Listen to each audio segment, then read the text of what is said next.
Good afternoon. Welcome back for the concluding session.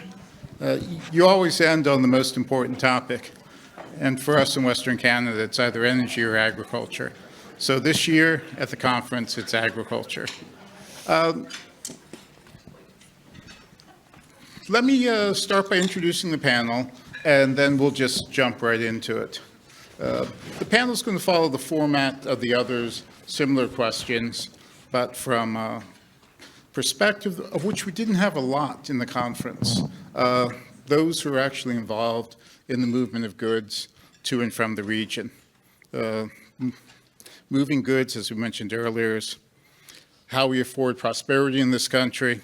It's how we afford the capacity to have events like this, and it is probably the deepest and widest form of our engagement. The private sector actors spread across the different sectors, across the different countries, day in and day out in the region, are probably one of our most important points of engagement. So, to do this, we have a very distinguished panel, friends in the agricultural space, friends of the Canada West Foundation, Kathleen Donohue, the Assistant Deputy Minister and Vice President, a unique title in the federal government, at Ag and Agri-Foods Canada and the International Branch. Michael Harvey, the new President of the Canadian Agri-Food Trade Alliance, also a reformed Latin Americanist, who's also wound up in the Indo-Pacific space. And last, but certainly not least, a longtime friend and ally, Brian Innes, who's now President of Soy Canada, and of course, many of you will know him from his time at the Canola Council. You would have seen him testifying in Parliament, speaking publicly. So a great deal of knowledge, not just in soy, which crosses into central Canada, but canola, which also comes from the West. And as a reminder, to clear up facts that were presented on the first day of the conference, indeed, with agriculture, if you were to go through the top 12 list of Canadian exports to the Indo-Pacific at the HS4 level, let's say, you would find of the top 12, 5 were agricultural commodities. The rest were either minerals or energy, coal being our largest export to the Indo-Pacific region at the HS4 level. Of the agricultural products that we ship out, 70.1% come from the 3 prairie provinces. These are all 2022 figures at the HS4 level. 40% of all agricultural products that we ship from the prairies go to the Indo-Pacific. Twice as high as for central Canada, where only 20% of what's produced goes to the Indo-Pacific. So as you can see, ag is important for Canada's engagement, and it's certainly important for our presence in the region. So, given the importance of ag, how are we doing in the region on the agricultural front? And by we, I mean the full range of stakeholders, private sector, producers, government, the full range of folks, academics. How are we doing? Start with okay. Kathleen. Do you want me to start? Yes, please. Great. Thank you very much, first off, for the invitation to join you here today. And maybe just let me add, the Vice President in my title has to do with my role at the Canadian Food Inspection Agency. I run a joint international affairs branch between the Canadian Food Inspection Agency and the Department of Agriculture and Agri-Food.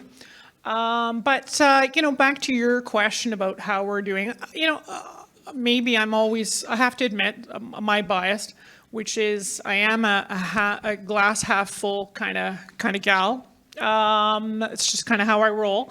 And I do think overall, that we've got some really solid, foundational assets. And if you look at sort of the data from 2022, we had a record year on the export side and cracked the $93 billion worth of exports worldwide. So that's nothing to sort of be, complacent about, of course. And I mean, I fully recognize that some of that, that figure is based on the fact that, right to begin with, we had really high commodity pricing, right? So that's where a lot of that is derived from. But we did see some really healthy demand from some markets. Next year, what will that look like? Well, I think, there is a expectation, but perhaps maybe some of the value of exports will lose some of its luster. But certainly the growth projections in terms of demands remain quite strong. So when you look at the Indo-Pacific, 2022 was still a good year as well. It's just over close to $22 billion worth of exports and about just over 14% of growth coming from that region. So, perhaps it's, not as robust as maybe some of our competitors. And I think that's definitely a concern. But it's also why the government has, rolled out this focus on the Indo-Pacific and launched that strategy, which is now at the 1-year mark, right? So there's certainly, I think, an intention across government, but I think a call to action for all Canadians across our country to kind of lean in and get engaged in the Indo-Pacific. So I do think, though, that the prospects are good. The opportunity is definitely there because this is the region, of middle class growth, of youth, and youth driving, innovation in terms of consumer demand and so forth. So I think that's great. And in terms of kind of where I see things, I mean, the great thing today we have in our room here today is our new executive director of the Indo-Pacific Ag Office. So Deirdre Kelly, and if I may get you to stand up and give a little shout out. The Minister of Agriculture and Agri-Food, Minister Lawrence MacAulay, just announced Deirdre's posting yesterday, if you didn't catch the news release. And this has been a long time coming. And in part, I would say thanks to colleagues in the industry who was really pressing for the need to up our game as a government to get more engaged in a longer term relationship. So I think, again, we're at the sort of nascent early stage, but the prospects, I think, are quite positive. And on the other actors, I mean, you deal a lot with the provinces, the associations. Any standouts there in terms of Yes, stepping certainly. up? Yeah, certainly. And you talked about, Prairie Province is really taking that lion's share of agricultural commodities being exported to the region. And a number of them have really stepped up their efforts, their presence locally in market. I think most recently of Saskatchewan and that, increasing the number of offices. And so I think, going forward for us, as a government, I think it's really key that we work collaboratively with industry, with our provinces, and with our territories in terms of engaging in the region. The region is, I think it's obvious, but it deserves a point, which is that it's not a monolithic region, right? Very diverse set of markets, represents 40 markets. So, we'll need to be very strategic and I'd say coordinated and leveraging the assets of the sector as a whole. Thanks. Let's go to Michael. So we've had government give a larger perspective. You're the head of the Industry Alliance. Your thoughts on how we're doing? So, I'm a big Netflix fan, so let's, on the first episode, sort of catch the audience's attention and then go into the deeper storylines, episodes 2 and 3. But I'd say on the first one, we're very happy with the strategy, and that for us, it was a big ask for agriculture, agri-food to be central to the strategy. And we've seen the government step up with resources. We've seen the government step up with the announcement of the office. AAFC has been very open with us and even has had us co-chairing a working group, which is really a way for industry and the government to work together and ensure that we're rowing in the same direction on the office. That was one of our big asks, and that's come through. A second big ask of ours was to choose a very solid executive director with political news and knowledge of the region. So that's happened. Welcome, Deidre. Looking forward to working together. And another element which is moving forward is that we've insisted on the need for very strong technical capacity in the office, and I think we're totally aligned on that. A lot of the work that needs to be done in the region is going to be technical in nature, so we're very happy with the direction things are going. Great. So the office will be a point of conversation. But Brian, from your time at Canola, you were there when this idea was being batted around the ag community. Your thoughts on where we've wound up today, not just the ag office, but the overall engagement?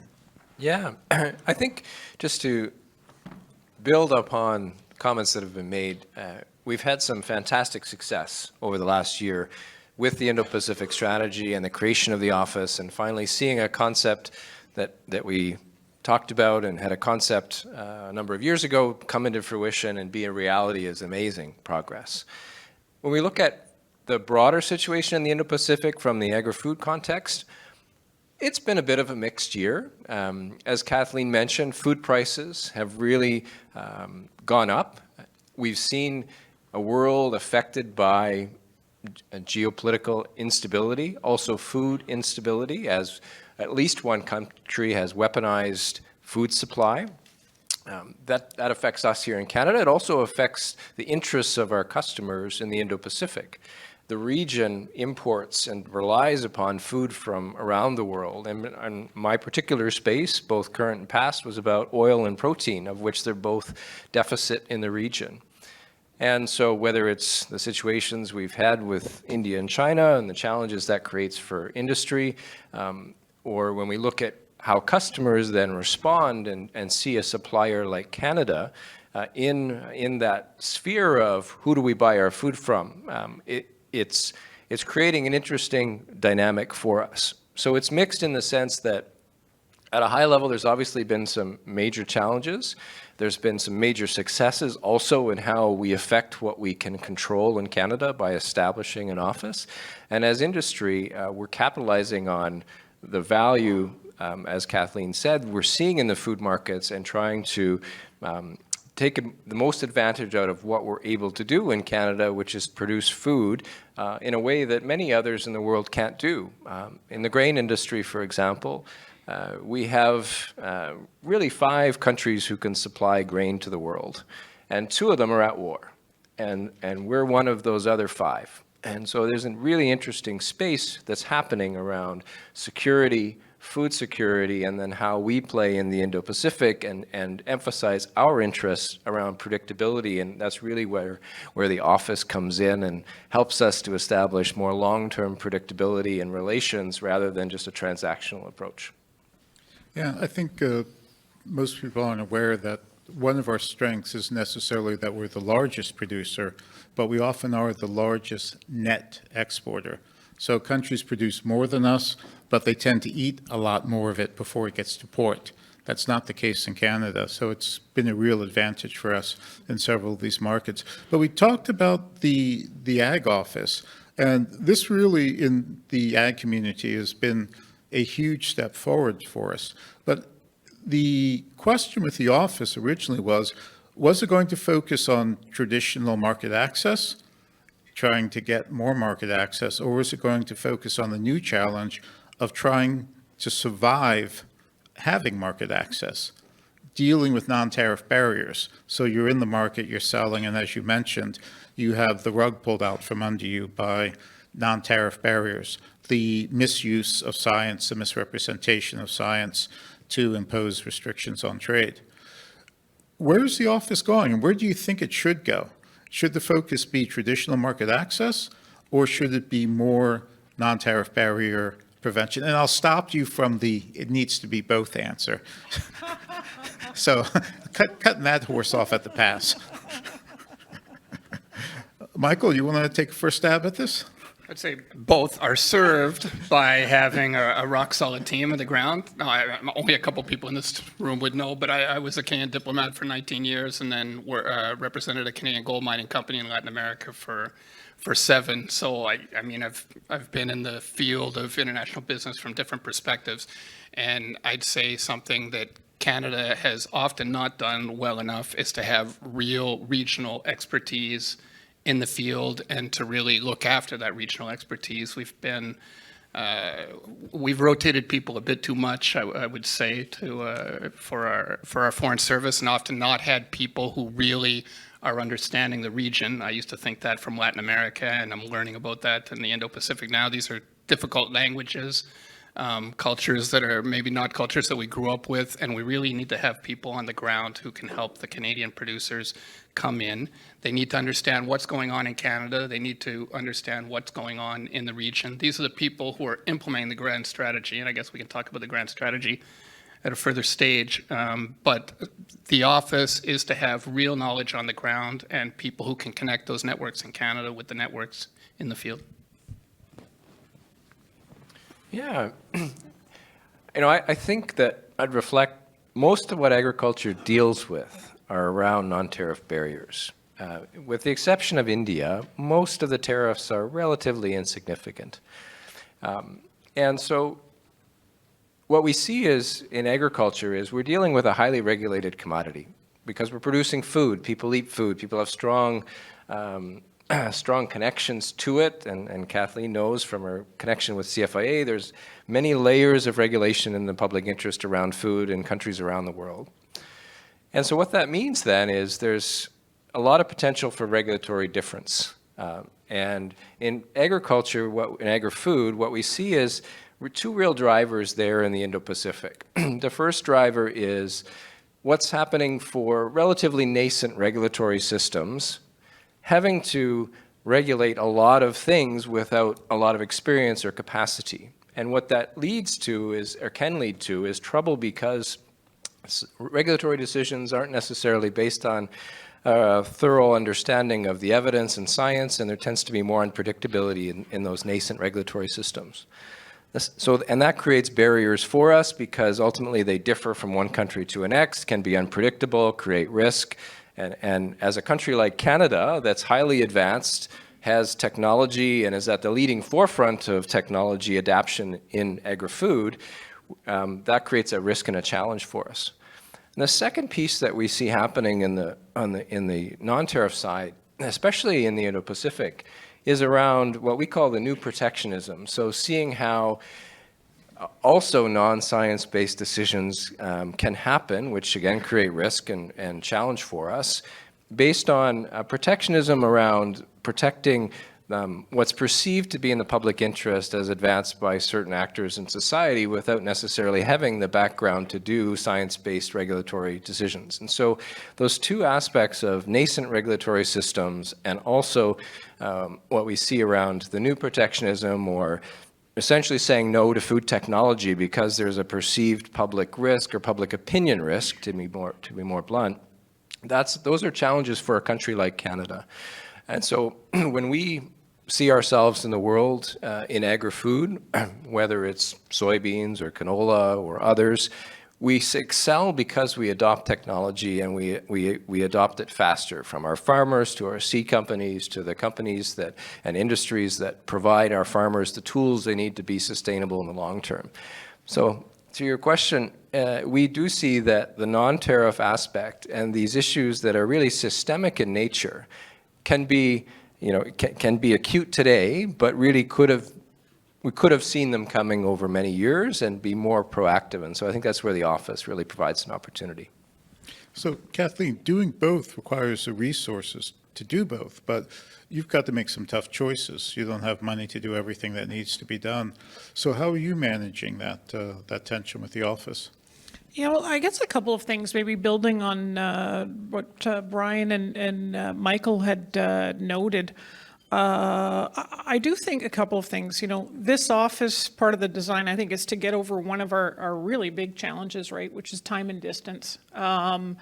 If you're not there where your customer is, you have a problem. And compared to some of our competitors, the time and distance factor is key, right?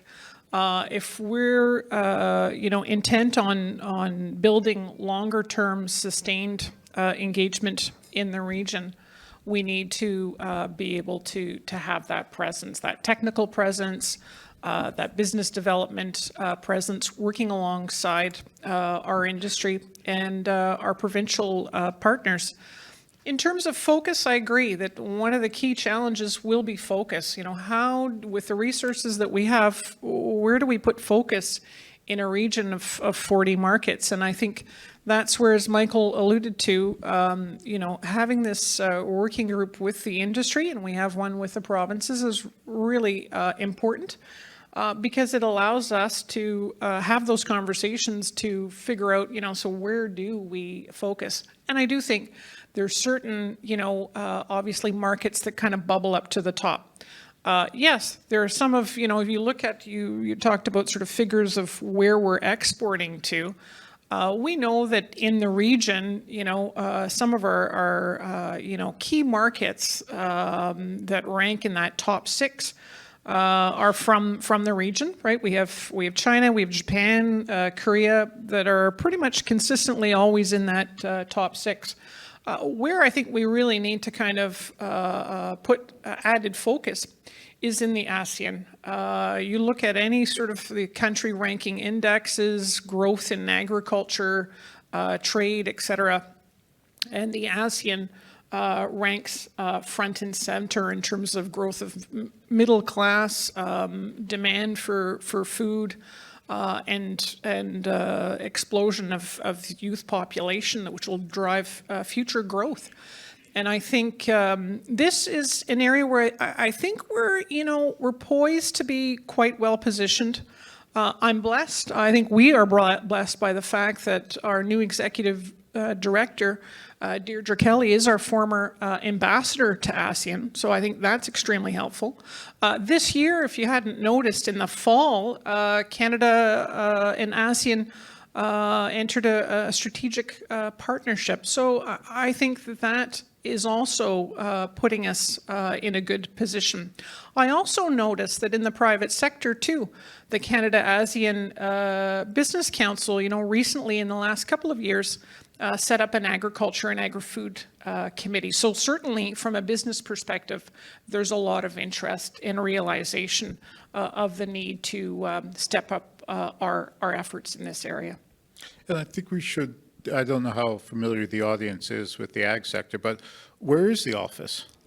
The office will be based out of Manila, Philippines. But the office is, you know, predicated on being quite mobile and nimble. So our intent is to ensure that the staff there are in fact spending the majority of their time on the road, in fact, building up networks and relationships. You talked about market access. Yes, that's definitely an area of focus, but I think we also need to look at it sort of a broader sphere of interest. Technical cooperation, for example. Already, Canadian Food Inspection Agency, we've held our second regulatory gathering of like-minded, you know, our competent authorities across the Indo-Pacific. We just held our second one this fall. First one was held last year. And I expect that will continue to grow. I know just from having these 2 first sessions, there's already a tremendous amount of interest from partners in the region who would like to see us do more in terms of looking at, you know, food safety and how we deal with recalls and so forth. How do we deal with, you know, animal, livestock disease and management? And so these are things that I suspect over time we'll be looking to increase and ramp up over time. I'm glad you mentioned the technical assistance work, because that's one thing Canada had done in the 90s, the early 2000s. You know, we did so much technical assistance work in China on fertilizer that the Chinese government asked Canada to help them write the first fertilizer laws in the country, and it was based on our time training officials, providing resources, bringing officials to Canada to work with industry. So the technical assistance component is important. How much money do we have for that, and how involved are the associations in terms of visits, supporting technical assistance, bringing customers to Canada? Are we getting back to doing that? Start with Michael and then come back to you. Sure. So this isn't something that we work on all that carefully in CAFTA, which might be an indication that we're not doing as much at the sort of pan association level, though I'd be interested in hearing from Brian whether or not we are in our specific producer associations, right? I would note that it's something where maybe our partners look and try to develop long-term relationships with a country like Canada, and where we really need to see this strategy ensure that we're there for a long period of time so that we're not just in and out, because it is something that we've seen over the years, is the in and out in these strategies can be a problem. Yeah, the America strategy, right? I was thinking that, but I don't talk about that anymore, Carlo. We're still traumatized over the last time Canada had a grand strategy. Yeah, it didn't survive the government of the day, let alone a transition. But taking us back to the topic at hand, Brian. Yeah. So from an industry perspective, in the soybean industry particularly, we've got decades-long relationships in Asia. Through our members, we have 18 small, medium-sized enterprises that are exporters. Our organization's pretty young, but the predecessor organizations have been back and forth in the region for decades. And part of that is about telling our story, but it's also on connecting on some of those more technical issues, Carlo. So one I would highlight where we've had a lot of success working with Kathleen and our counterparts on the ground was in Vietnam. And just this last year, we were able to resolve an issue around zero tolerance for weed seeds. So I don't know what your lawns look like at home, but if anybody has a lawn that doesn't have a weed in, I'd like to see it. And so the fields of grain are no different in the sense that as much as we try, achieving zero tolerance is impossible. Yet we had this zero tolerance for a weed that unfortunately was named Canada thistle, but we actually like to call it Russian thistle now. But nonetheless, we achieved success in that because of the relationships that we have, our exporters have, the meetings on the ground we had in Hanoi and Ho Chi Minh, and obviously the significant work that the government of Canada did, and we were able to connect also with other like-minded countries like the U.S. and what they were doing. So there is some success, certainly. I can't speak to the amount of dollars, Carlo, but we do see some success in working in those areas and between industry and government together. EDM Donohue. Well, I actually don't think that money is really the primary obstacle. I really think it's a matter of focus and having consistency, right? You can then scale. Yeah, sure, it could be impactful. I won't look a gift horse in the mouth per se, but I actually thinking being very focused and consistent is probably the biggest challenge. And I think with what one has, one looks to deliver. And Brian talked about what we had done in the plant health space with Vietnam, and that's even before there was an extra dollar put on the table in terms of the Indo-Pacific strategy. And I think that what the future holds, from my perspective, is the ability to be more proactive in our engagements, to be able to deepen our relationships and I would say deepen our knowledge base too. As I think you noted, Brian, at the beginning of one of your comments was, looking at sort of the nascent regulatory system. And I think that there's definitely that component without a doubt. But I also think, in a region with so many diverse governments and structures and regimes in place in terms of food safety, animal, plant health, we also have our work cut out to have a better, richer appreciation and understanding, right? So I do see it as a sort of a two-way street in terms of deepening collaboration. So, it's interesting. The point keeps coming up throughout yesterday and today, consistency. So on the point about China, the decades of investment through the Canadian International Development Agency when we stopped aid to China, we lost those connections. We lost contact with the government officials, the regulators that we had trained in the country. So it's not a question of whether or not you believe we should be in China or supporting China, working with China. The point is about consistency and staying with the market. And that's just an example of what happens when you come in and go out, and you don't maintain a presence the way the Australians have. We'll be talking about the Australians forever.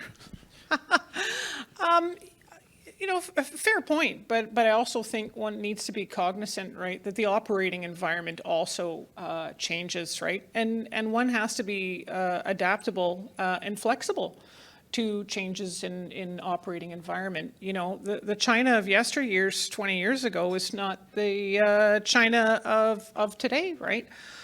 In fact, China is very active in terms of its own development assistant programs. And so, things don't stay static. And I think one needs to be adaptable and responsive to the market realities.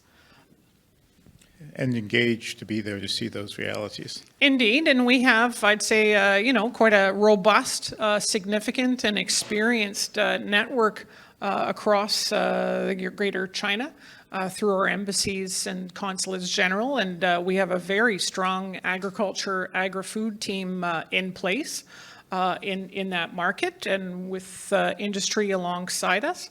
And I know, sort of, post-pandemic era, there has been a lot of activity to renew engagements in the agriculture and agri-food space. Canada-China Business Council just came off hosting their AGM, where they had an ag panel that we were at. A number of the CAFTA members have been very busy engaging that market. So I don't think anyone's saying that that's not an important market. In fact, I think it remains an important market in the agriculture, agri-food space. And I think that there are a lot of, issues and challenges in agriculture and agri-food. We talked a little bit about, sort of the global dynamics around food security, around climate change, and so forth. And around, concerns around livestock, plant health. And I think, now more than ever, countries such as China, Canada, others need to be ensuring that we have a robust dialogue, right, to be able to tackle these challenges, which are not bilateral challenges. These are global challenges that I think, consumers around the world and producers, farmers around the world expect us to be able to help advance and find points of commonality. I'm seeing nods down the line here. Maybe if I could jump in just briefly. So over the last 15 years, I've really seen what we have, to Kathleen's point, we have resources, whether they're provincial or federal government or this department or that department, this branch, that branch. And from Canada's perspective, we can do a few things well. And we do those few things well when we have all of those previously mentioned entities coordinated. And it's a real challenge. We have a lot of diversity in this country. And I see it particularly from my seat now in the soy industry when we interact with our American counterparts. Now, much bigger beast in many different ways. And they can be in Africa. They've got a strategy to build and support their market diversification in Africa. They have offices in basically every major market around the world from an industry perspective. But in Canada, we can do but a few things well, and we do that well when we harness the resources. And I see that as a real risk for Canada when we think about the incentives within this branch or that branch, this department, that department, this federal government, that subnational government, to get folks to really work together and pull together. Great insight. I'll thank you for bringing the conversation back to something where I can sort of apply 30 years of international trade experience and not the 4 months of ag that led me to try to skate on the last question, which everyone in the room could tell. So on this one, I think where we really don't do our engagement over the long term is when we don't look solidly at our national interests and we just sort of follow the fad of the moment. And what's quite obvious to me right now in this time of a lot of global instability and the breaking down of the rules-based order and international trade, as was discussed in previous panels, is really a time for Canada to step up and on our strengths. Agriculture, agri-food are some of our strengths. Natural resources are some of our strengths. It's a time where we should really be looking at where we can take our strengths and do well, because there's a lot of instability in the world right now, and I think more instability is coming. From the Canadian perspective, the CUSMA review process coming up in a couple of years is a major element of instability, which is just a bureaucratic way of saying that Americans have very consequential elections that could really sideswipe us. So it's really a time for us to look at our strengths and to play to our strengths. And agriculture and agri-food are some of our strengths. And the Indo-Pacific region is where some of the key markets are. And it's where there's some countries that are really looking at things strategically. I took a Japan trip late last year, and with a lot of very high-level Japanese business people. And it was impressive just how they're taking hard, cold looks at where how their supply chains are working and how they need to diversify a lot of things, because they've got a lot of national risk around things like food security. This is a period for Canada to really step up where we're strong, right? And agriculture and agri-food is one of the areas where we're strong. Yeah, I like that observation about national interest. With the U.S., it's nothing but national interest. With Canada, it's everything but national interest. I'd say something. The Americans can get they can be driven off course by local politics as well. If you look at their trade policy right now, a lot of the big things they're working on, you look at it and it's less national interest than ensuring that certain swing states are being looked after. So they have their own way of drifting off their national interest, I think. But the way I've seen in my time working with Canada is we can do it around fads of the day and just whatever's exciting in Ottawa, and that's really not a way to do things in the long term. Yeah, the local politics are defined as national interest in the states, of course, but you can get away with that sort of redefinition as an American. In terms of markets, let's talk a bit more about where you think we should be. Where we shouldn't be is fairly obvious in the 40 countries. I don't see anyone sending delegations to North Korea. The markets where we should be are also fairly obvious. You've mentioned ASEAN, but what are the markets that may not be on the radar do you think are real priorities that could use some more work? Well, perhaps to start off that round, I do think that CPTPP puts us in a really good stead, right? Both in terms of, yes, the tariff reductions, but also, you talk about non-tariff barriers and whatnot, what it affords us in terms of, having a committee amongst the CPTPP members to be able to deal with sanitary, phytosanitary issues in a constructive manner. And I think, next year is quite exciting, as in 2024, Canada will assume the chair of the CPTPP. So I do think that is probably an area where we probably need to bolster, focus and efforts. And I think it's just a good jumping off point for the sector, frankly, given the fundamentals that we have. Yeah, just to echo that, in our world of CAFTA, we spent many, many, many hours supporting that negotiation and in virtually every round that happened. And I do think it establishes an institutional basis to help countries know each other and resolve issues when they can be resolved. Just as a great jumping off point and thinking about the market demand in the region, your question was where we should be. And industry will, as industry needs to do, focus on where we can get a return on what we sell. And in this conversation, the Chinese demand is massive. And so we will continue to sell to China, but there is also a recognition that where there are high growth rates and there is more of a value put on consistency and predictability, that those are also opportunities. So to characterize and to echo a comment that one of our members made in the Globe, when China buys, you sell to China. But it's also about thinking strategically and how much of your business you're willing to commit to a spot market like that. Yeah, just that on China, I mean, we have to move away from a risk avoidance mindset towards a risk management mindset. You're selling to a place that can be difficult to manage. You can manage that with political risk insurance through EDC or private providers sometimes. You can manage that through a certain amount of diversification. You can manage that by just saving a bunch of money on the good years because you might not make as much in the lean years. No, but it's really about managing the risk rather than avoiding it. So this is a question, feel free to just move me on to the next one.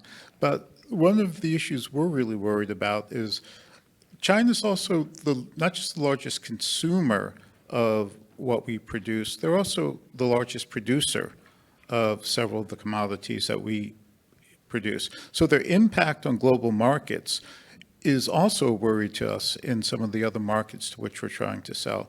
China's also building the trade infrastructure that moves our goods once they leave Canada, if they can make it out.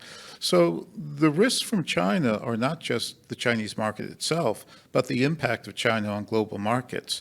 How much are you worried about the impact of China in other markets to which you're trying to sell? Maybe I can start because this is particularly relevant to soybeans. So you may or may not know that the soybeans originated, and there is a long, thousands and thousands of years of history in China. And while China is the greatest consumer of soy in the world, 60% of all the world's soy that's traded goes to China, they are also a major producer, and particularly so in a place that Canada specializes in, which is non-GMO soybeans.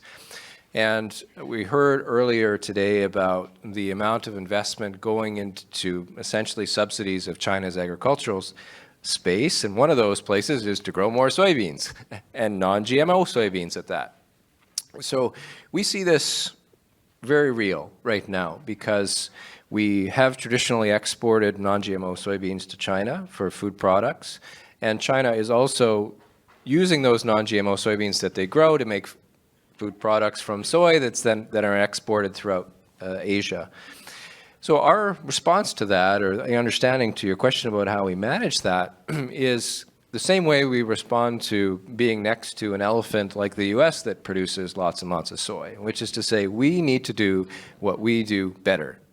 And in Canada's case, that's producing the highest quality soybeans in the world, being the most trusted supplier, being the most reliable supplier, and having the institutions like the Government of Canada in certain places be able to be that guarantor of quality and help us with the institutions that are required to have a sector that has many small, medium-sized enterprises and tens of thousands of producers ultimately deliver something that the customer wants. So it's a very real challenge, and in a place you might not have expected it, in the place of soybeans where China is such a massive consumer of the world's soy.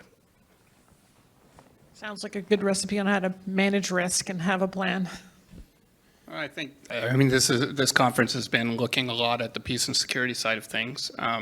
Former Canadian diplomat, mining company in Latin America. I think always realism is that Canada, no matter where we are in the world, we're also looking at managing our relationship with the United States as we're in these places. And I think in places where China is really the dominant power, there's not much space for us, frankly, but I think it's in Canada's interest to be working with the United States and other Western democracies to ensure at a minimum that in other markets we're there at the same time as the Chinese. So we'll always be working with the US and other partners on these issues. And in terms of managing risk, the US is also a major competitor, and we saw this with the renegotiation of the NAFTA agreement. While the U.S. inserted the 3210 clause about negotiating with non-market countries, the Americans were also negotiating a phase one agreement with China that focused on agriculture. So, telling us not to deal with China at the same time taking market share. So are you worried about the competition aspects with the U.S.? And historically, we fought for markets from Diefenbaker's time to the present. We've been fighting with the Americans for these markets too. And I think we'll always have that, but you always got to go back to first principles, which is that would you rather have anybody else next door to you than the biggest, richest country in the world that is also extending a security umbrella over you? I mean, it's got its own difficulties, but sort of put yourself almost anywhere else on the planet and ask if you'd rather be there, and I don't think you would, right? Now, the Australians have a quick answer for that. Kathleen? Well, you know, you talk about the U.S., but you look at the Indo-Pacific, though, and it's not just about, you know, competition from the U.S., right? It is about competition from our Aussie friends, you know, Australia, and that's, you know, makes sense because it's in their neighborhood, but also I'd say competition, you know, from Brazil and so on and so forth, and so. I think what you do find is, you know, when you're out in the region, that, you know, those competitors are stepping up their game. They're investing in relationships, in technical capacity, in consumer, you know, branding and awareness and so forth.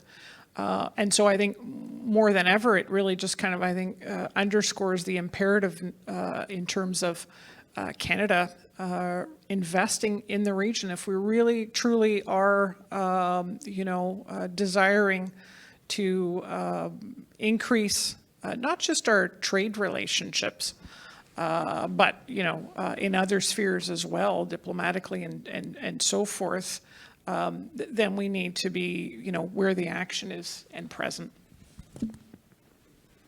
So 2 last questions, and then we'll leave time to take questions from the floor. One, the question we've asked with other panels as well. You have contacts in the region. You've all been in the region quite often. How do you think Canada's increased engagement is being perceived? Is it being perceived? What sort of reaction? What are you hearing from your colleagues, your counterparts in the region? So this goes beyond just the strategy. You know, Saskatchewan's opened more offices. We've seen more presence by some of our associations. The Asia-Pacific Foundation has that huge conference in the region. So you're seeing more of a Canadian presence. Is it being noticed? What are you hearing on the ground? Want me to take that one first? I don't know, but Sure. Well, I think first off, you know, it is we're only 1 year into this Indo-Pacific strategy, so I do think it, you know, it takes time to scale up, and we're not fully there. Heck, you know, this week we just finally announced who our executive director is for the Indo-Pacific Agriculture and Agri-Food office. Having said that, you know, we have been, you know, making some incremental gains. And I think the feedback, though anecdotally at this stage, because it's still very early on, has been very positive. So an example would be, you know, Canada brand. We've refreshed that Canada brand. We have launched 2 pilots, one in Japan, one in Vietnam, where we have bolstered a focused presence on Canada and Canadian goods on a couple of e-commerce platforms in Japan and also in Vietnam. And, you know, the early in first kind of 9 months or so has been very positive, both in terms of sales, but also in terms of consumer feedback, and then also the feedback we have received from those e-commerce platforms and from importers. So I think, you know, that's an example of just a small dip in the, you know, toe in those 2 markets where we've already seen a positive, I think, uptake and interest to see more. I think our partners are happy to see the increased engagement and wonder whether or not it'll last. And I think our partners who are more sophisticated, I'll go back to all the contact I had with Japanese business people last year.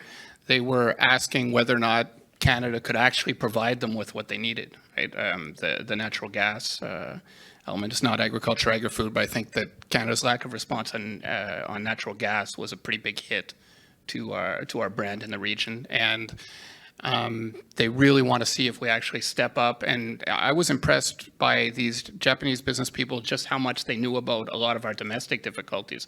We've had some pretty big problems in terms of bottlenecks in our trade infrastructure. Trevor Kennedy was talking about that yesterday on a panel from the Business Council of Canada. Our railways, our ports are way behind in terms of investment. A lot of our bottlenecks are political in nature, with difficulties in making the investments and in building out the infrastructure that we need. I think a lot of people are watching to see whether or not we can actually provide them with what we say that we can provide them. Top 10 to 32nd in terms of perception of quality of trade infrastructure says a lot. So I'd say happy but skeptical, to build upon the comments, in the sense that we're happy to see you because we value Canada, but we're also skeptical because of what Michael said, that are you really able to deliver on the infrastructure side, and are you able to sustain that over the long term? And so what Michael was referring to, we see in the grain sector with the West Coast port strike, the strike on the St. Lawrence Seaway, and another impending rail strike, and on and on and on and on. And so some of these things are within our control within Canada. And we have a difficult conversation between those who are doing the business and those who oversee these impediments around the real impact that they have. And secondly, just on the consistency piece over time, we need to be there consistently over time. I use, again, the example of our American friends. In the soybean business, they've been nurturing relationships in Asia for decades, similar to us, but at a much higher scale. I mean, literally having the president of China on a farm in Iowa, and then, being able to attract dozens of SOE representatives there in October. So I think that there are aspects of this that are really positive, but to overcome skepticism requires us to be serious about it. On the trade infrastructure front, it's not just the state of current assets. Canada's one of the only major OECD economies that does not engage in national trade infrastructure planning. I think we may be the only one. We certainly are the only one in the G7 that doesn't engage in national trade infrastructure planning, and that's what our research shows is behind the fall in perception. It's not investment. Even if we had more money, there's a perception that we wouldn't know where to invest it to get maximum return on investment, to increase fluidity throughout the entire integrated national supply and production chain system. But the last question, and if folks have questions, you can start queuing up to the microphone. This one will be fairly quick. And don't worry, I prepped the panel for this so they're not getting caught by surprise.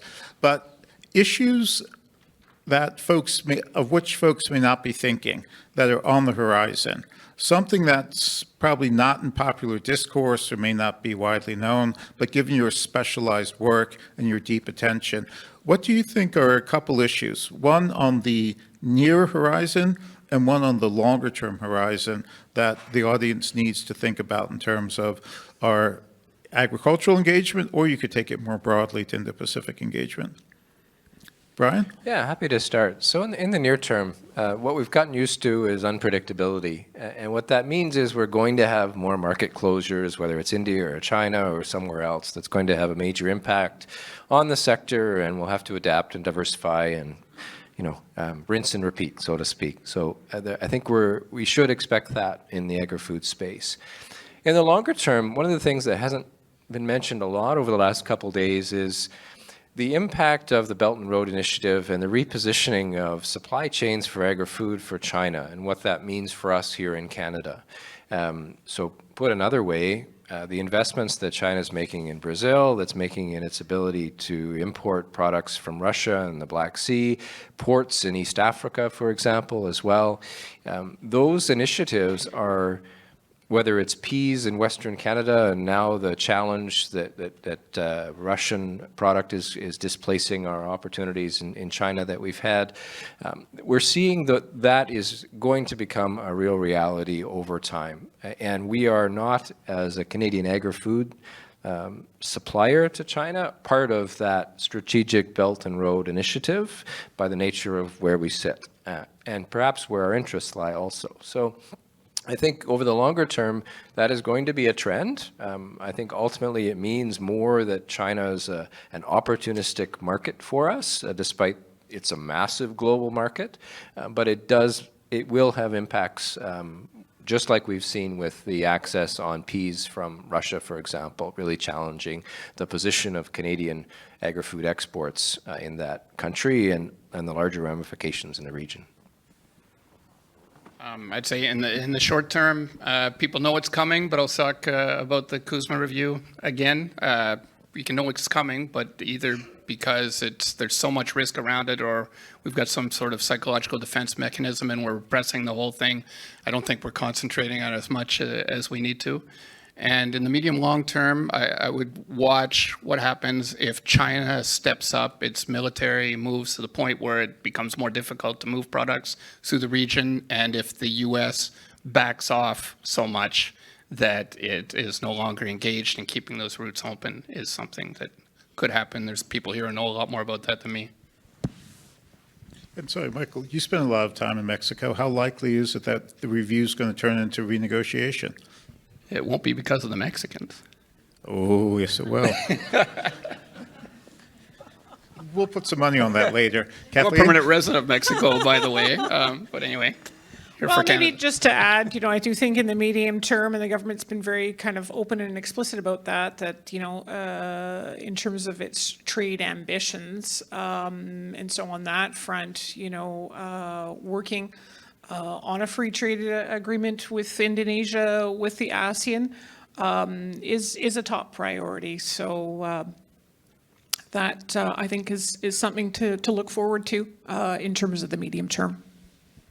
Great. All right, we'll turn it over for questions. But before I do, just a public service announcement. Our colleagues at one of the key airports for shipping not just people, but goods and agricultural goods out of Western Canada, was telling me that there's going to be an announcement on clean energy corridors coming out of COP. So if anyone wants more info on this initiative, talk to our friends at Edmonton Airport. But this is something we've really, really been excited. A key link to trade with the Indo-Pacific is not just seaports, but our modeling of the TPP showed that airports had one of the biggest hits in terms of increase of trade volume. So that's some good news to put on the table. Jeff, I think you sauntered up first. Thanks very much, Carlo, and thank you for a very informative panel, like a terrific way to round out the conference. Let me say also thank you to Institute for Peace and Diplomacy and Canada West Foundation for putting on such a great conference this week. We're all very grateful to you and to your colleagues for doing this. I want to put in a plug because it's a direct segue from the session. So I'm from the Asia-Pacific Foundation of Canada, and we're working with Agriculture, Agri-Food Canada, with Global Affairs Canada, with other departments on initiatives, particularly, on Indo-Pacific initiatives. And one of them is that we will be following on the success of the Canada and Asia Conference that we convened with Universities Canada in Singapore this past February, where agri-food was one of the featured sectors, and probably the panels that had the most buzz around them were in agri-food. And as a consequence of that, we are doing 2 thematic conferences in Singapore again at the end of February 26th to 29th. And we'll do 2 days, a conference on Canada and Asia agri-food on the 26th and 27th. And I have QR code little postcards here that you can pick up at the table there. I know Kathleen's going to be there, and Deidre's going to be there, and we're going to have lots of folks, and we're working with CAFTA and others across the country, including provincial governments and universities, on making it the next in what will be an ongoing series of multi-stakeholder, multi-sectoral kind of gatherings in Asia, bringing Canadians and potential partners together. I'll also mention that as of last night, we have put up on our website at asiapacific.ca 1 year on reviews of the Indo-Pacific strategy from a number of the fellows in our Distinguished Fellows Network, some of whom have spoken at the conference. And my question comes from the next thing, which is we've just released last night also a report on investment trends between Asia and Canada, between the Indo-Pacific region and Canada, over the last 10 years in agriculture and agri-food. And the report is on our website now, just out last night in English and French. And one of the findings that I was a little surprised to see was that the ratio in recent years of outward investment from Canada in agriculture in the region, principally Australia and a few other places, to the inward investment from the region into the Canadian agri-food sector, it's about 2 to 1 out from Canada versus the incoming. And we haven't spoken about this, but what do the panelists see as the role of inward investment in this sector in Canada? And does it figure in your strategies and your thinking about how to deepen engagement? Because I think we would know, Michael, you would know, the kind of two-way investment is something that in really organically growing dynamic trade and investment partnerships like we have with the US and Western Europe and Australia, these things tend to go up in tandem.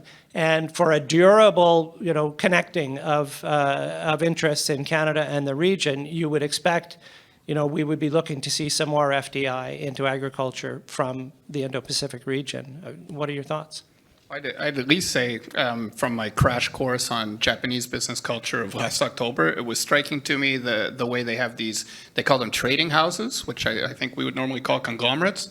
And these people were looking at investments in Canada and what they wanted to import into Japan, and often the investment in Canada was directly related to what they were importing into Japan. So there was definitely not a distinction in their mind in terms of business strategy, right? They were looking at things from a global company level, so the investment here was directly related to exports to Japan. On the food processing side, there's a lot of expertise. When you think about tofu, you think about Japan, for example. But even going further than that, when you think about transforming products into food ingredients, so think about protein isolates and protein concentrates, for example, that go into many things from infant formula to meal replacements to fortified foods and protein. I know there's a number of things in the works, so to speak, that are looking at attracting investment in areas where there's specialty, such as food processing in Japan, and areas where we need more investment, like Canada, in food processing. Yeah, no, I would agree. I think it's got significant potential. We've had some, modest success. I think of, Otsuka Pharmaceutical investing into Dade and so forth. But you look at the protein innovation cluster, and there's definitely a desire to boost investment from the region. So I think that there is quite a bit of untapped potential there, and I think we've got a great story to tell, in terms of getting to that ambitious goal.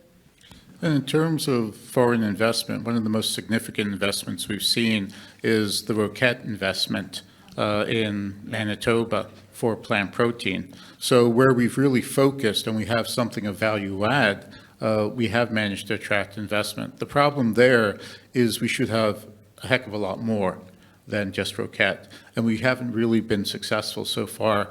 Part of that's been the policy to try and turn this into a Canadian industry. So we're trying to generate Canadian companies, Canadian champions, and I think that shows up sometimes in the food processing space. We also have laws on ownership of farmland, foreign ownership of farmland, and that will have a huge crimp on the ability of us to attract investment. People want to buy food security And so that will also, I think, probably have an impact. Recently retired from the UBC, Dr. Paul Evans. Well, with that introduction, I'm just a pensioner. But it does relate to universities and security questions. In the panel in Singapore in February, a wonderful discussion on agriculture, and this is so important to our connections to Asia. But there was another dimension of the issue that we raised there in the context of universities, research collaborations, and technological innovation from the angle of security issues. In the United States, there are already certain kinds of restrictions on research collaborations with Chinese partners or countries, so-called adversarial countries, in the area of ag tech. That there are certain kinds of products that professors can't touch, or at least can't touch without approval. Well, we're just in the business now of new rules and regulations, guidelines on Canadian universities and the national security concerns about research in specific sectors. Well, one of the unclear sectors is going to be agriculture and what kinds of fields might be seen as sensitive from a national security perspective. Can you give us any insight into that? That discussion is going on now, and I'm hoping that your voices are going to be part of that conversation. But if you can give all of us here who are interested in Indo-Pacific, are interested in agriculture and our commodities, but are also interested in the national security debate. Can you help? Yeah, we certainly have conversations and views in our industry about this question. And in our perspective would be that we excel in Canada, as I say, based on technology and intellectual property. So it's important that that intellectual property is protected.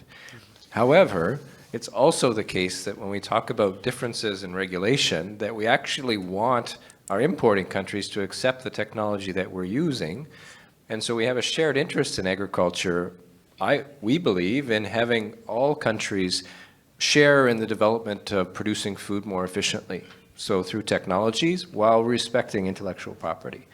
So I think we would, from an industry perspective, not want to see a viewpoint where we need to only produce food better in Canada.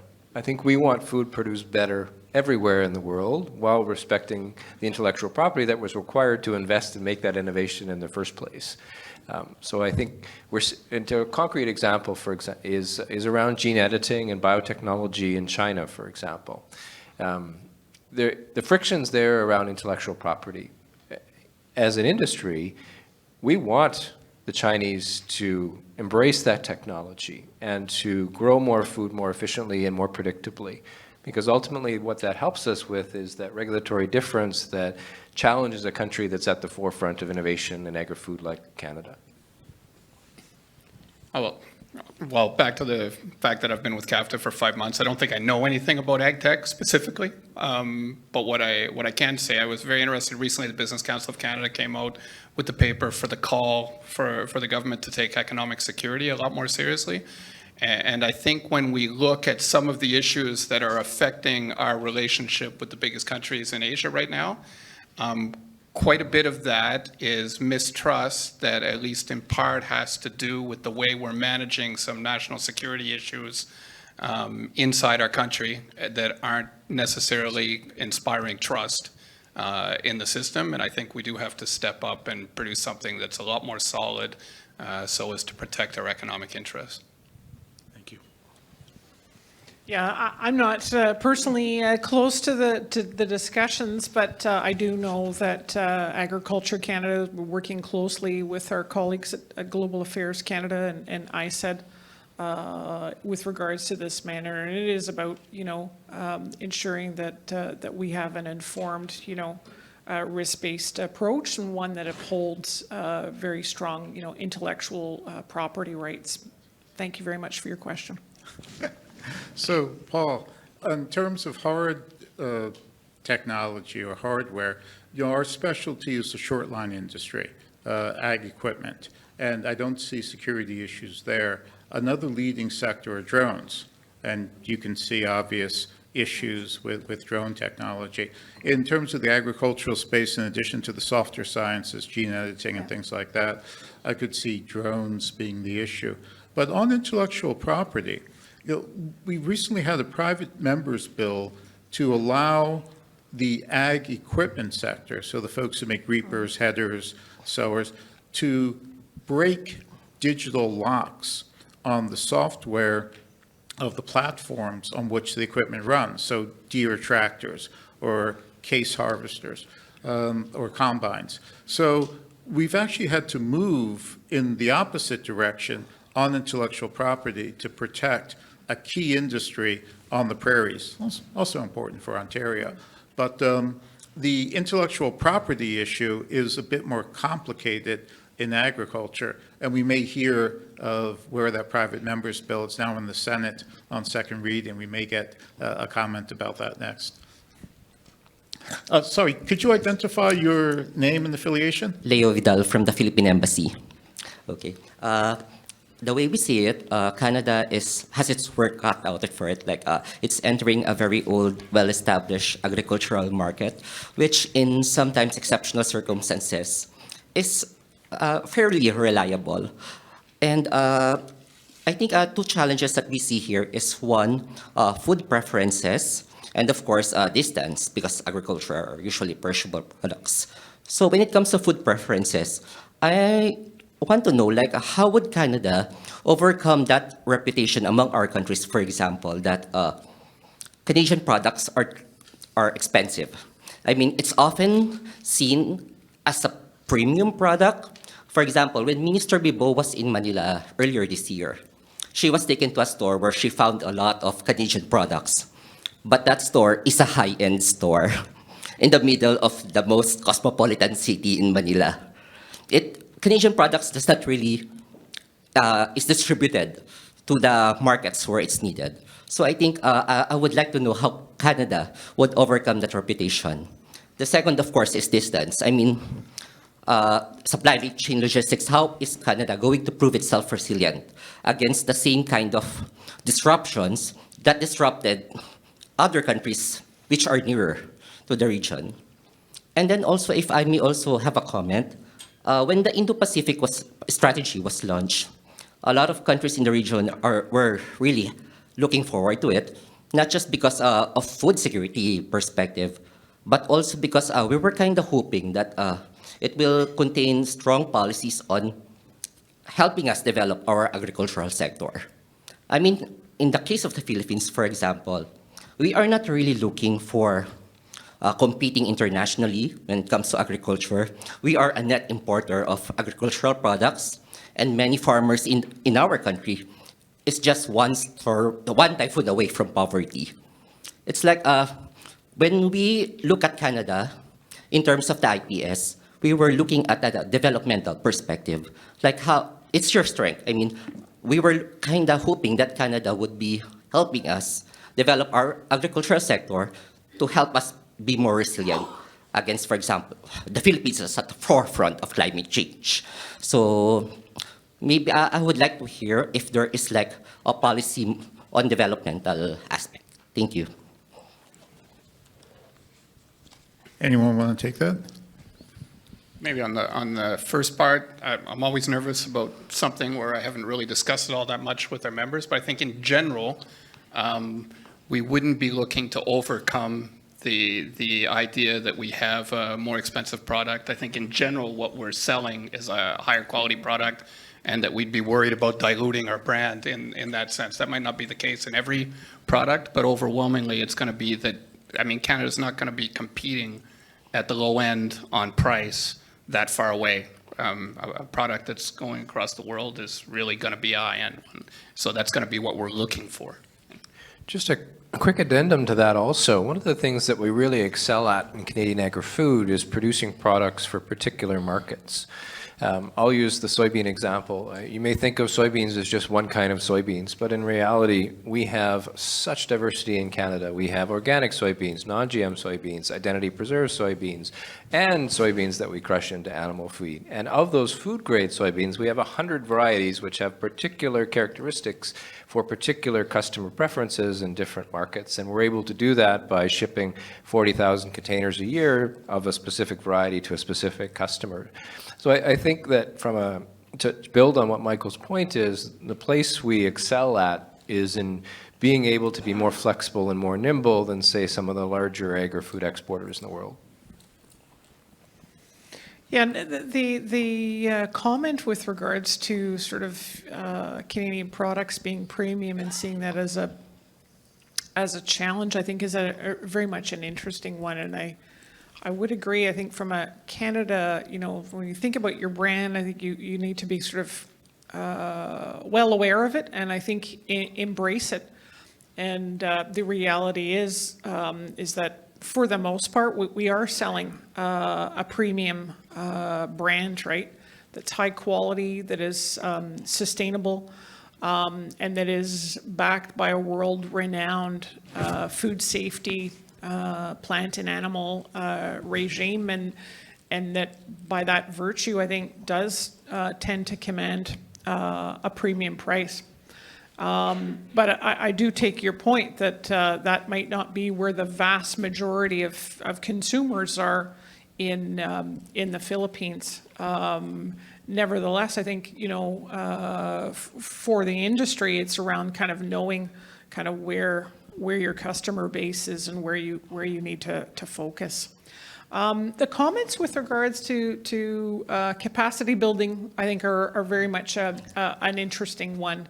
And certainly, I had the great privilege to be in Philippines last year and got to meet with a group of Filipino cocoa producers. And that was because Canada was involved in helping to look at best management practices, on-farm practices in cocoa. And you think, what does Canada have to offer here? But it was interesting. Very much a twinning relationship from our grains and oilseeds producers, farmers, sharing some very basic, knowledge and I'd say sort of mentorship between our farmers and cocoa farmers in the Philippines.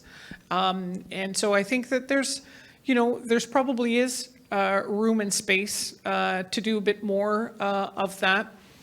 I'm not sure if IDRC is in the room, but one of the things, Jeff noted last year was sort of the kickoff of the Canada and Asia conference in Singapore, and I had the pleasure and the honor of sharing the stage with Grow Asia, and discovered through that, and this is a group, I guess, that's been kickstarted initially by the World Economic Forum, really about looking at capacity building in the agriculture and food space. And I was pleasantly surprised to hear about the level of Canadian engagement and involvement. So, I mean, all to say is that you might not see us sort of, as a Canada branded, government of Canada branded project in the Philippines or where else.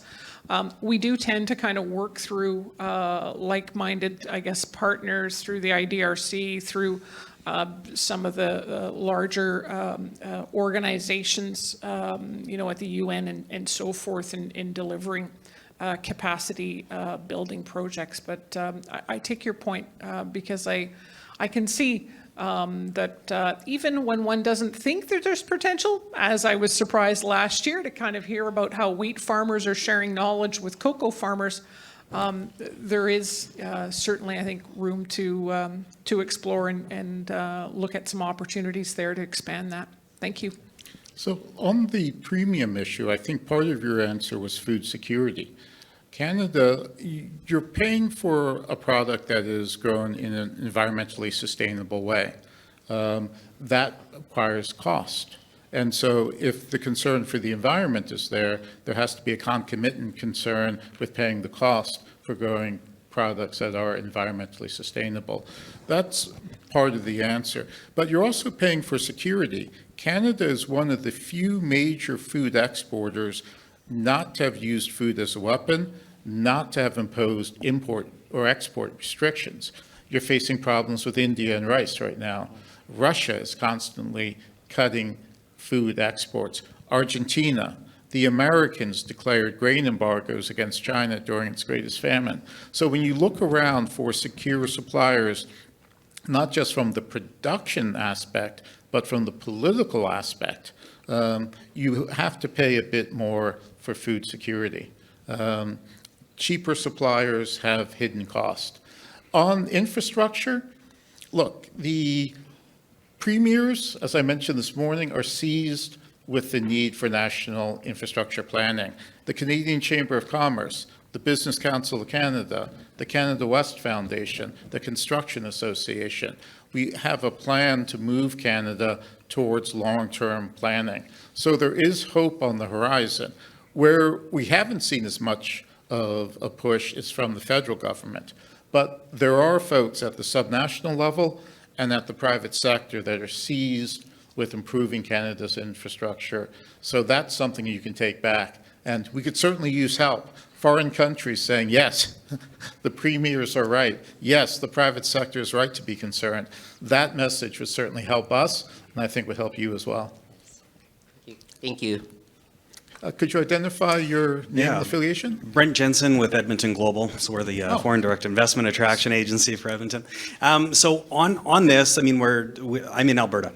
A number of others in the room are as well. We produce a lot of beef. What I've noticed in the past, every time I'm in China, I see beef labeled as USDA approved beef. That same product was grown and raised in Alberta and left as a live product only to be processed in the US. You alluded to the lack of infrastructure that we have in Canada, across Canada for processing or value added. We also are aware that in the Edmonton region, for example, if you look at the Netherlands, they're 40-1 value added processing.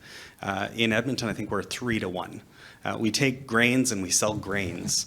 You alluded to pulses and protein fractionation and the great demand there is there. Of course, we, Saskatchewan, Manitoba, we all compete with each other for that foreign direct investment attraction, and the federal government largely stands aside and lets the provinces work it out for themselves. I think there's great value in having a national view on this, or maybe even a Prairies Can view on this. But number one is, do we look foolish when we show up and compete against each other?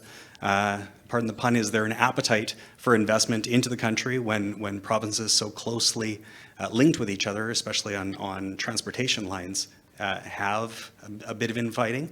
And number three, you know, beyond pulses, or let's say more value-added processing on pork or beef, are there other, again, pardon the pun, low-hanging fruits that we should be focusing on and going after for the Indo-Pacific region? Maybe I'll start. I can't profess to be an expert in all the commodities you mentioned there, but what I would share in general, having been in multiple markets with both provinces and the federal government and industry, is I do think there's significant value in coordination, and ultimately a foreign investor will choose the place that is the best business opportunity for them. I've also been involved in attracting those investments, and so I think we need to have a broader vision while at the same time offering what's best, and the customer will choose what's best. On your second question around processing investment, we recently held a roundtable around processing investment and capacity. It's a real challenge in Canada. It really is. We're next to the US market, a lot more access to capital, a lot easier to do business, a lot easier to get started. And food processing is highly capital intensive. I mean, some of the smaller food processing initiatives, you mentioned, you know, pulse fractionation, for example, can be done at much less costs. We look at a new soy processing plant for $500 million plus. So these are not small investments. And so a country like Canada really struggles. But I wouldn't necessarily see that as a bad thing. I mean, if I use our own example as soybeans, you can say that we're sending soybeans in a container, but those soybeans are worth 30% more at the farm level, plus all the other steps that it takes. And so by the time it gets to the end customer, it's a significant value add over commodity soybeans. So value adding is helpful, but we need to think about it broader than just having a processing plant, including having a processing plant. Michael, Kathleen? Nothing really to add. So on processing on the prairies, look, this has been the existential question on the prairies since they were founded. It just doesn't make sense to process, as the gentleman from the Philippines noted, some goods so far from market. But where it does make sense to process close to source as opposed to close to market, we are moving, such as with plant protein. And when we did the original work on the plant protein opportunity, the idea that we put forward was that the prairies should cooperate. There was enough business to go around, sending out a message on the prairie opportunity and letting businesses come in to choose was the path of greatest efficiency and effectiveness. There were nods around the table, but politicians being politicians, you've seen how it's broken down, just as the New West Partnership never managed to keep unified offices in the Indo-Pacific. We start with good ideas on the prairies, and we don't manage to hold on to them. I'll just leave it at that before I get into trouble. Thank you all. And now from Senator Simon's office. Yes, hi, I'm Another Caitlin. Albertan. Yes, Caitlin Cummings from the Office of Director of Parliamentary Affairs to Senator Paula Simons of Alberta. She's also the Deputy Chair of the Standing Senate Committee on Agriculture and Forestry. So I just had a question about a different private member's bill than 294 interoperability. It's 282, C282, which is a private member's bill that will enshrine supply management into legislation. And I know Michael has, and CAFTA has put out lots of information about their position on that, but I know that CUSMA review is coming up and that it could have a really big impact on that, but I also wanted to know if you see a possible negative impact on the Indo-Pacific, especially by setting a precedent. Sure. So first, thank you very much to Senator Simons for her comments in the Senate the other day, quoting CAFTA, and thank you to you if you were the one who took that from the fact sheet that we left you with that day and put that into the senator's speech. She was right on. Senator. So, private members bill 282, C282. Shameless. No, She was right on, that's what right you're on. supposed to do. Good job. So C282, basically what it does is legislatively handcuffs Canada's future trade negotiators to not be allowed to discuss supply managed industries. We think that that's essentially Canada shooting itself in the foot broadly in the Indo-Pacific, in the CUSMA review, in anything. Our view is that we need to come to trade negotiations with all of the tools available to us, and that it's totally normal to protect certain industries as part of our trade negotiation strategy, but it's not normal to legislatively handcuff negotiators in a way that leads us to less productive trade agreements. So we basically think it's a terrible idea, and it's a terrible idea for the Indo-Pacific. It's a terrible idea with the United States and Mexico. It's a terrible idea anywhere. Please talk to your senators about that because it's in the Senate right now. So your specific question about the Indo-Pacific, I think, is an interesting one. And just to build on what Michael said, in our experience around the CAFTA table, being part of negotiations, whether, how far we want to go back, whether it's the original NAFTA, we talk about Korea, we talk about CETA, we talk about CPTPP, and on and on and on. The nature of negotiations, as many in the room will, who have experience in that place can attest, is that ultimately agriculture gets talked about together. And when people pull things off the table, other people pull things off the table. And so Michael emphasized the views of 90% of farmers who export, of which soybean farmers are part of that. No? Not on this one. We'll go get a beer at the bar I'll just say afterwards. we are very much aware of our of the views of CAFTA and its members. I had to give you a chance for the diplomatic answer. How about no comment? Oh, no, that first one was better. So to Michael's point, with the upcoming review of the North American agreement and potential renegotiation, look, the Americans just lost a case on dairy access at a dispute panel. The perception in the U.S. amongst the ag community and certainly the U.S. dairy community is that Canada pulled the wool over their eyes, just as the perception is we did something similar with Europeans. They did not get the access they believe they negotiated. Whether or not it's true, the perception, I would argue, is indisputably there if you look at the U.S. press. If you have the president who negotiated the current agreement return to office, and the perception is that they were done poorly by Canada in the last negotiations on dairy access, and we then turn around and tell them that, no, we've taken it off the table, I just don't see any good coming from that. I see nothing but pain and difficulty for us if that scenario plays out. So it's not just important for the Indo-Pacific. I think it's critical in the upcoming review of NAFTA. I can only agree with one of Canada's top international trade policy minds, Carlo. Okay, on that. Speaking Was of that a quitting mic while drop? you're I think ahead, that was a mic drop. checks in the mail, right? So please join me in thanking our panelists.